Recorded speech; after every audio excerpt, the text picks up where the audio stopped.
Self-Enquiry. Invocation. Is there any way of adoring the Supreme, which is all, except by abiding firmly as that? Is not the sense of I natural to all beings, expressed in all their feelings as I came, I went, I did, or I was?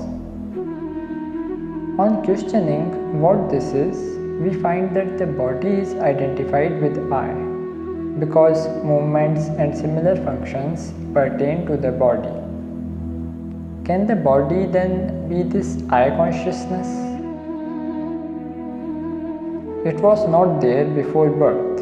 It is composed of the 5 elements.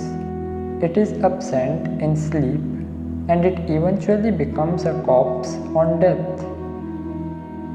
Can the body, which is insentient as a piece of wood, shine and function as I? No.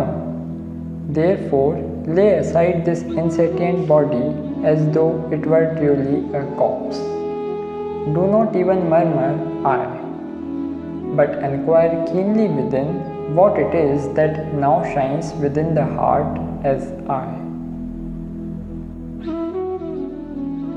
Underlying the unceasing flow of varied thoughts, there arises the continuous, unbroken awareness, silent and spontaneous, as I in the heart. If one catches hold of it and remains still, it will completely annihilate the sense of I in the body, and will itself disappear as a fire of burning camphor. Sages and scriptures proclaim this to be liberation. The wheel of ignorance can never completely hide the self. How can it? Even the ignorant do not fail to speak of the I.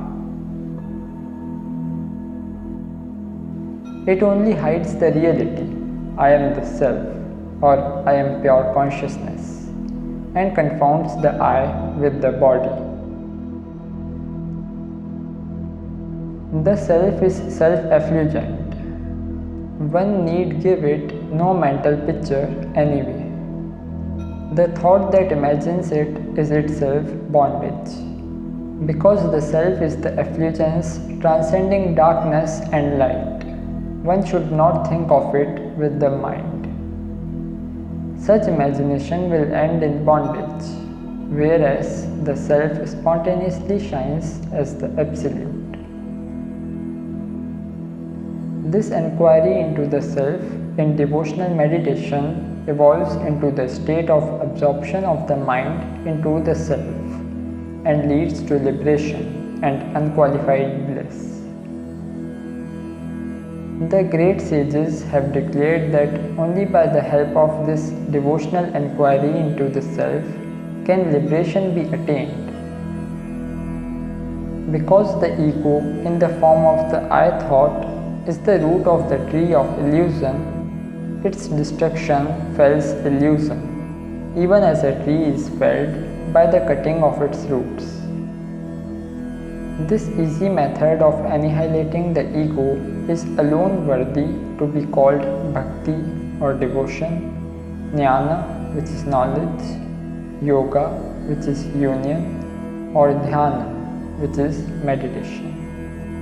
In the I am the body consciousness, the 3 bodies composed of the 5 sheaths are contained. If that mode of consciousness is removed, all else drops off its own accord, since all other bodies depend on it.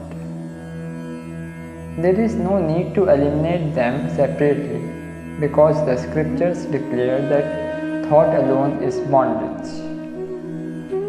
It is their final injunction that the best method is to surrender the mind in the form of the I thought to Him, the Self, and keeping quite still, not forget Him.